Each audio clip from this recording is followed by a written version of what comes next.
하신다면서.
많은 시민분들이 함께 무대를 보실 수 있도록 무대 포토라인 안쪽으로 자리를 좀 정비해 주시면 감사하겠습니다. 다시 한번 양해를 부탁드립니다. 오늘 많은 시민분들이 오셨고요. 또 안전 문제가 있는 주변에는 수천 명의 시민들께서 밤을 새워 농성하셨습니다. 이며 치열하게 그리고 끈질기게 싸운 우리 오늘 파면을 쟁취하고 새로운 내일로 나아갈 거라고 생각하는데 여러분 적극 동조한 극우 내란세력 반드시 삭제해야 되지.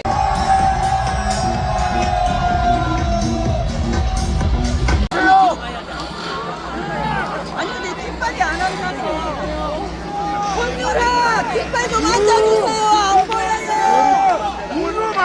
깃발 들어요! 이거 똑바로 세워! 깃발 세워요!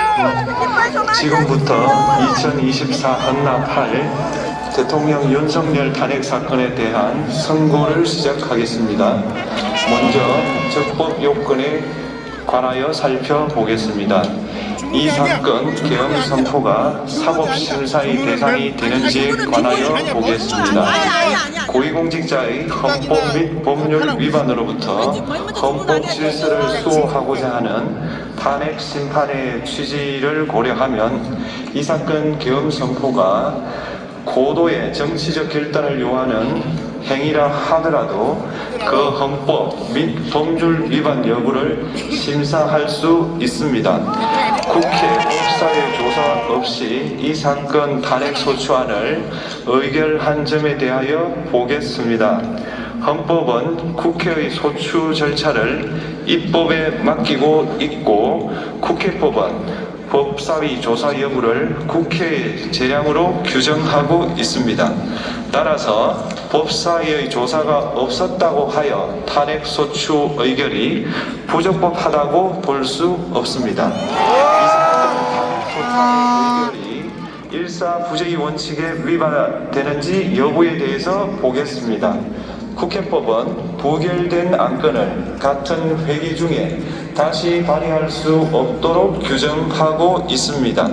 피청구인에 대한 1차 탄핵소추안이 제418회 정기회 회기에 투표 불성립되었지만 이 사건 탄핵소추안은 제419회 임시회 회기 중에 발의되었으므로 일사부재의 원칙에 위반되지 않습니다. 다른 회기에도 탄핵소추안의 발의 횟수를 제한하는 입법이 필요하다는 재판관 정형식의 보충 의견이 있습니다. 이 사건 계엄이 단시간 안에 해제되었고 이로 인한 피해가 발생하지 않았으므로 보호이익이 헌결되었는지 여부에 대해서 보겠습니다. 이 사건 계엄이 해제되었다고 하더라도 이 사건 계엄으로 인하여 이 사건 탄핵 사유는 이미 발생하였으므로 심판의 이익이 부정된다고 볼 수 없습니다. 소수 의결서에서 내란죄 등 형법 위반 행위로 구성하였던 것을 탄핵 심판 청구 이후에 헌법 위반 행위로 포섭하여 주장한 점에 대하여 보겠습니다. 기본적 사실관계는 동일하게 유지하면서 적용 법조문을 철회, 변경하는 것은 소추사유의 철회, 변경에 해당하지 않으므로 특별한 절차를 거치지 않더라도 허용됩니다. 피청구인은 소추사유에 뇌란죄 관련 부분이 없었다면 의결 정족수를 충족하지 못하였을 것이라고 주장하지만 이는 가정적 주장에 불과하며 객관적으로 뒷받침할 만한 근거도 없습니다. 대통령의 지위를 탈취하기 위하여 탄핵 소추권을 남용하였다는 주장에 대하여 보겠습니다. 이 사건 탄핵 소추안의 의결 과정이 적법하고 피소추자의 헌법 또는 법률 위반이 일정 수준 이상 소명되었으므로 탄핵 소추권이 남용되었다고 볼 수 없습니다. 심판 청구는 적법합니다. 한편 증거법칙과 관련하여 탄핵 심판 절차에서 형사소송법상 전문 법칙을 완화하여 적용할 수 있다는 재판관 이미선, 김형두의 보충 의견과 탄핵 심판 절차에서 앞으로는 전문 법칙을 보다 엄격하게 적용할 필요가 있다는 재판관 김복형, 조한창의 보충 의견이 있습니다. 다음으로 피청구인이 직무 집행에 있어 헌법이나 법률을 위반하였는지, 피청구인의 법 위반 행위가 피청구인을 파면할 만큼 중대한 것인지에 관하여 살펴보겠습니다. 우선 소추 사유별로 살펴보겠습니다. 1. 이 사건 계엄 선포에 관하여 보겠습니다. 헌법 및 계엄법에 따르면 비상계엄 선포의 실체적 요건 중 하나는 전시, 사변 또는 이에 준하는 국가 비상사태로 저가 교전 상태에 있거나 사회 질서가 극도로 교란되어 행정 및 사법 기능의 수행이 현저히 곤란한 상황이 현실적으로 발생하여야 한다는 것입니다. 피청구인은 야당이 다수 의석을 차지한 국회의 이례적인 탄핵소추 추진, 일방적인 입법권 행사 및 예산삭감 시도 등의 전횡으로 인하여 위와 같은 중대한 위기사항이 발생하였다고 주장합니다. 피청구인의 취임 후 이 사건 계엄 선포 전까지 국회는 행안부 장관, 검사, 방통위위원장, 감사원장 등에 대하여 총 22건의 탄핵소추안을 발의하였습니다. 이는 국회가 탄핵소추 사유의 위헌, 위법성에 대해 숙고하지 않은 채 법 위반의 의혹에만 근거하여 탄핵 심판 제도를 정부에 대한 정치적 압박 수단으로 이용하였다는 우려를 낳았습니다. 그러나 이 사건 계엄 선포 당시에는 검사 1인 및 방통위 위원장에 대한 탄핵 심판 절차만이 진행 중이었습니다. 피청구인이 야당이 일방적으로 통과시켜 문제가 있다고 주장하는 법률안들은 피청구인이 제의를 요구하거나 공포를 보류하여 그 효력이 발생되지 않은 상태였습니다. 2025년도 예산안은 2024년 예산을 집행하고 있었던 이 사건 계엄 선포 당시 상황에 어떠한 영향을 미칠 수 없고 위 예산안에 대하여 국회 예결특위의 의결이 있었을 뿐 본회의의 의결이 있었던 것도 아닙니다. 따라서 국회의 탄핵소추, 입법, 예산안 심의 등의 권한 행사가 이 사건 계엄 선포 당시 중대한 위기사항을 현실적으로 발생시켰다고 볼 수 없습니다. 국회의 권한 행사가 헌법재판소의 탄핵 심판, 피청구인의 법률안 제의 요구 등 평상시 권력 행사 방법으로 대처할 수 있으므로 국가 긴급권의 행사를 정당화할 수 없습니다. 피청구인은 부정선거 의혹을 해소하기 위하여 이 사건 계엄을 선포하였다고도 주장합니다. 그러나 어떠한 의혹이 있다는 것만으로 중대한 위기 상황이 현실적으로 발생하였다고 볼 수는 없습니다. 또한 조항선관위는 제22대 국회의원 선거 전에 보안 취약점에 대하여 대부분 조치하였다고 발표하였으며 사전, 우편, 투표함, 보관장소, CCTV 영상을 24시간 공개하고 개표 과정에 수검표 제도를 도입하는 등의 대책을 마련하였다는 점에서도 피청구인의 주장은 타당하다고 볼 수 없습니다. 모두 고려하더라도 피청구인의 판단을 객관적으로 정당화할 수 있을 정도의 위기 상황이 이 사건 계엄 선포 당시 존재하였다고 볼 수 없습니다. 헌법과 계엄법은 비상계엄 선포의 실체적 요건으로 병력으로서 군사상의 필요에 응하거나 공공의 안녕짓을 유지할 필요와 목적이 있을 것을 요구하고 있습니다. 그런데 피청구인이 주장하는 국회의 권한 행사로 인한 국정마비 상태나 부정선거 의혹은 정치적, 제도적, 사법적 수단을 통하여 해결하여야 할 문제이지 병력을 동원하여 해결할 수 있는 것이 아닙니다. 이 사건 계엄이 야당의 전횡과 국정위기 상황을 국민에게 알리기 위한 경고성 계엄 또는 호소형 계엄이라고 주장하지만 이는 계엄법이 정한 계엄 선포의 목적이 아닙니다. 또한 피청구인은 계엄 선포에 그치지 아니하고 군경을 동원하여 국회의 권한 행사를 방해하는 등의 헌법 및 법률 위반 행위로 나아갔으므로 경고성 또는 호소형 계엄이라는 피청구인의 주장을 받아들일 수 없습니다. 계엄 선포는 비상계엄 선포의 실체적 요건을 위반한 것입니다. 다음으로 이 사건 계엄 선포가 절차적 요건을 준수하였는지에 관하여 보겠습니다. 계엄 선포 및 계엄 사령관 임명은 국무회의의 심의를 거쳐야 합니다. 피청구인이 이 사건 계엄을 선포하기 직전에 국무총리 및 9명의 국무위원에게 계엄 선포의 취지를 간략히 설명한 사실은 인정됩니다. 그러나 피청구인은 계엄사령관 등 이 사건 계엄의 구체적인 내용을 설명하지 않았고 다른 구성원들에게 의견을 진술할 기회를 부여하지 않은 점을 고려하면 이 사건 계엄 선포에 관한 심의가 이루어졌다고 보기도 어렵습니다. 그 피청구인은 국무총리와 관계 국무위원이 비상계엄 선포문에 부서하지 않았음에도 이 사건 계엄을 선포하였고 그 시행 일시, 시행 지역 및 계엄사령관을 공고하지 않았으며 지체 없이 국회에 통보하지도 않았으므로 헌법 및 계엄법이 정한 비상계엄 선포의 절차적 요건을 위반하였습니다. 국경 투입에 관하여 보겠습니다. 피청구인은 국방부 장관에게 국회에 군대를 투입할 것을 지시하였습니다.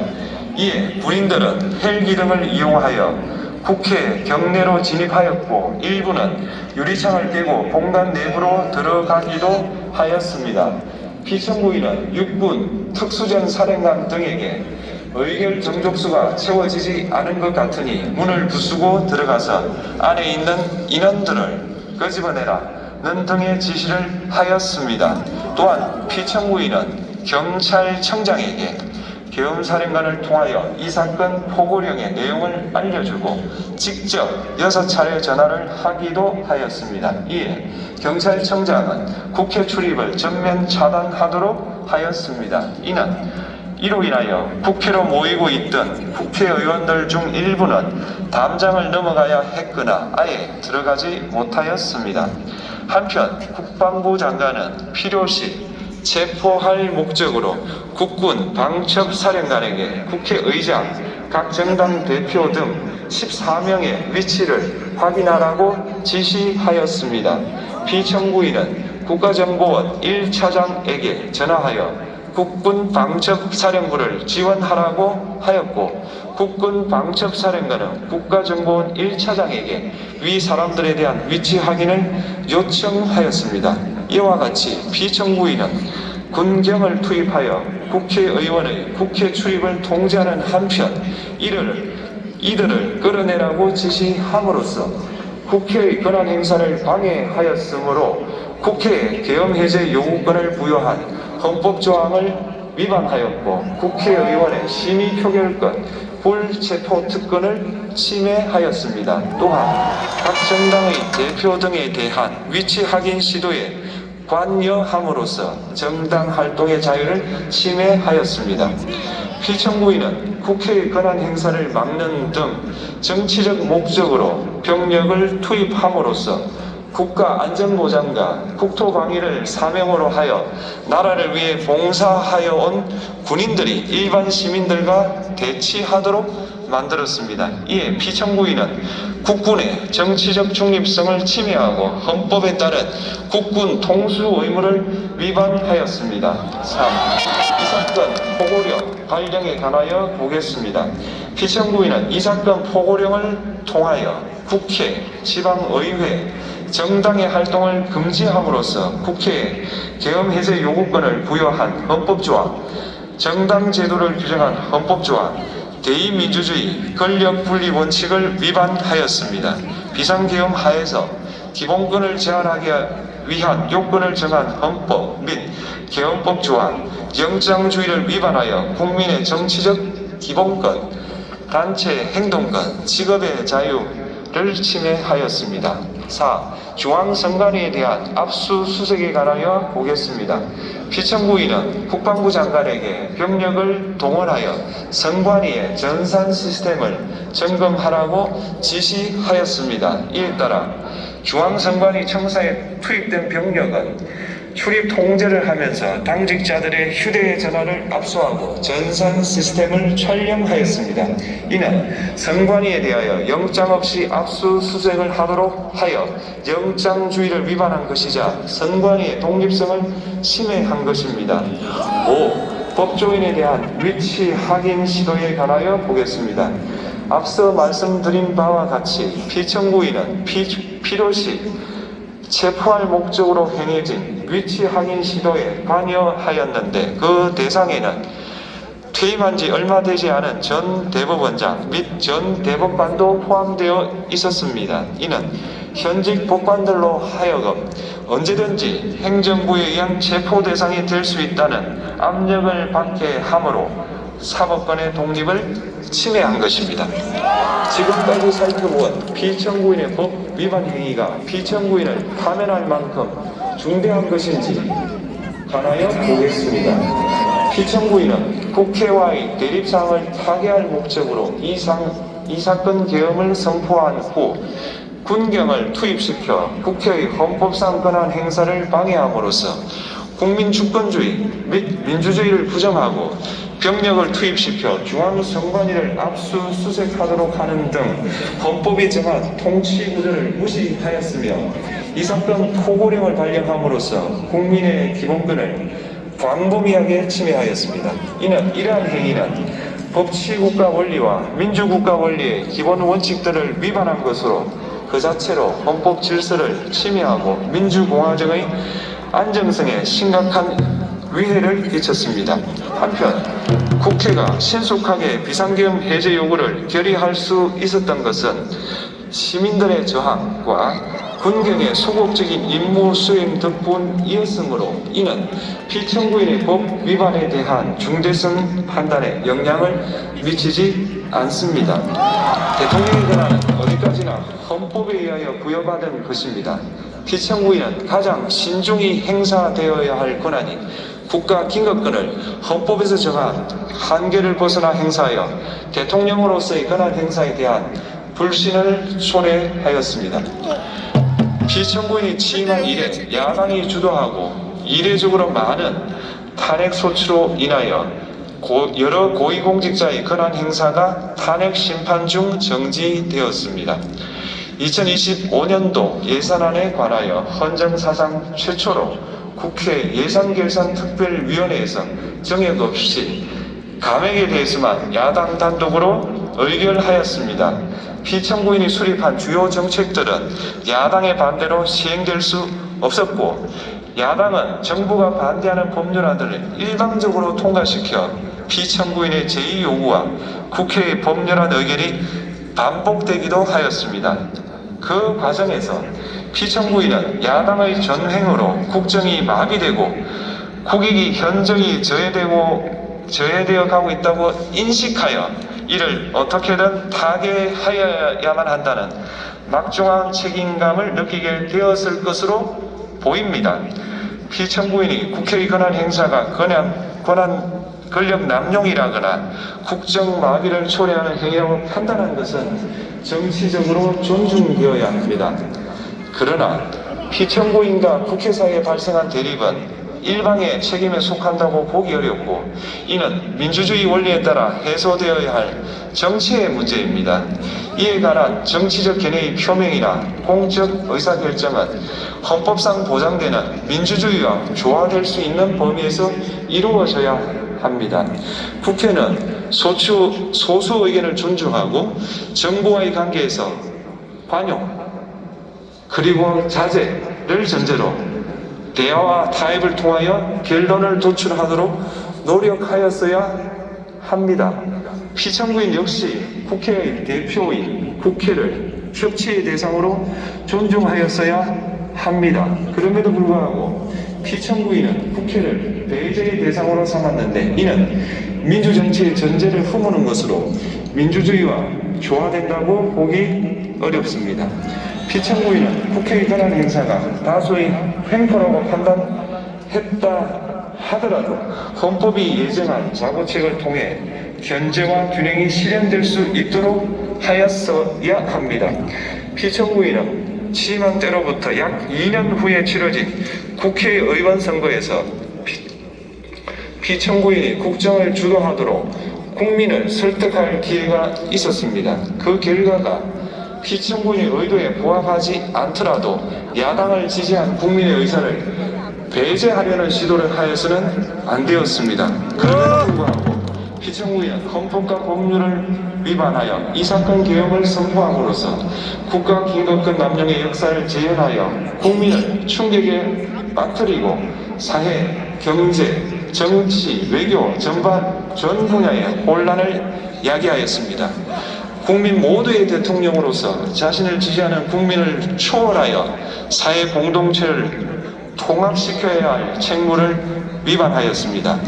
국경을 동원하여 국회 등 헌법기관의 권한을 훼손하고 국민의 기본적 인권을 침해함으로써 헌법소의 책무를 저버리고 민주공화국의 주권자인 대한국민의 신임을 중대하게 배반하였습니다. 결국 피청구인의 위법 행위는 국민의 신임을 배반한 것으로 헌법 소의 관점에서 용납될 수 없는 중대한 법 위반 행위에 해당합니다. 법 위반 행위가 헌법 질서에 미친 부정적 영향과 파급 효과가 중대하므로 피청구인을 파면함으로써 얻는 헌법 소의 이익이 대통령 파면에 따르는 국가적 손실을 압도할 정도로 크다고 인정됩니다. 재판관 전원의 일치된 의견으로 사건이므로 선고 시각을 확인하겠습니다. 지금 시각은 오전 11시 22분입니다.